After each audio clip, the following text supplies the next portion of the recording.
Assalamualaikum warahmatullahi wabarakatuh, the honorable of the lecturer and all of the audience. Thank you for your attention and hope you guys have a good mood and good condition too. My name is Andi Anisazara Ali Rasadi and my partner's name is Mufadli Asari. We are from Civic International class in Hasanuddin University. Today we are going to present our materials about harmonisasi kewajiban dan hak negara dan warga negara dalam bidang pendidikan. Before we start, let me show you our presentation structure. At the first, we got a foreword, and second is education in Indonesia, third is legal basis, and the last is our conclusion. First slide, we got explanation about right and explanation about obligation, because before we start our materials of today, we must know what is right and what is obligation.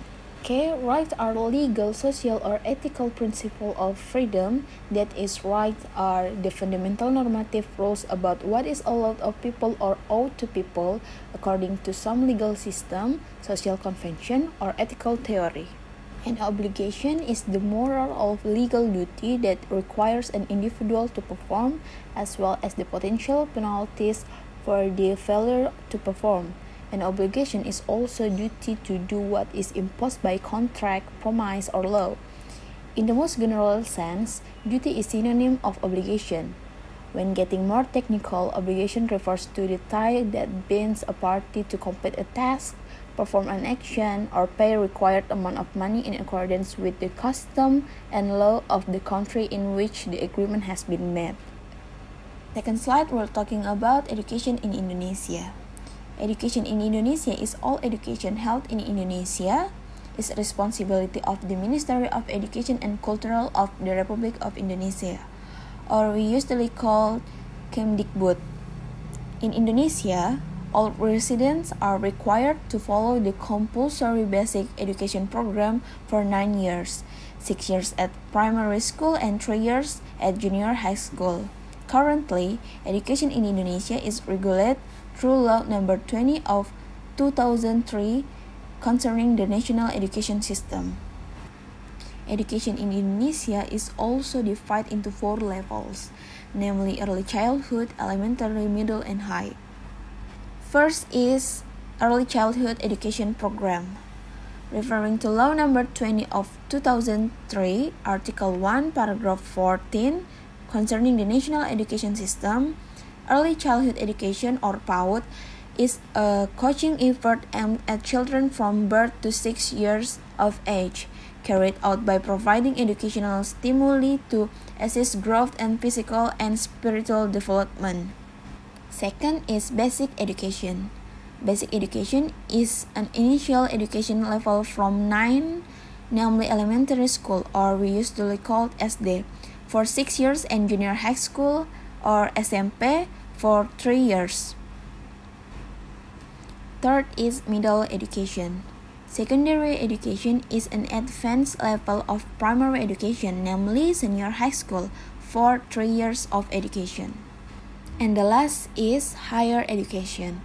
Higher education is level of education after secondary education, which includes diploma, master, doctoral, and specialist education program organized by universities. In next slide is legal basis. Education in Indonesia has been discussed in the following of laws. In Article 31, Paragraph 1, which states that every citizen has the right to receive education. In Article 31, Paragraph 2, which states every citizen is obligated to attend basic education and the government is obligated to finance it. In Article 31, Paragraph 3, which states the government shall seek and implement a national education system which increases faith and piety as well as noble morals in the framework of education, the nation's life, which is regulated by law. In Article 31, Paragraph 4, which states the state priorities the education budget for at least 20% of the state revenue and expenditure budget as well as from the regional income and expenditure budget to meet the need of the provision of national education. And in Article 31, Paragraph 5, which states the government advance science and technology by upholding religious values and national unity for the advancement of civilization and the welfare of mankind. And next slide is talking about right and obligation of the government and of public or citizen. Right and obligation of government. No less important is the role of the government in the implementation of national education in the form of right and obligation.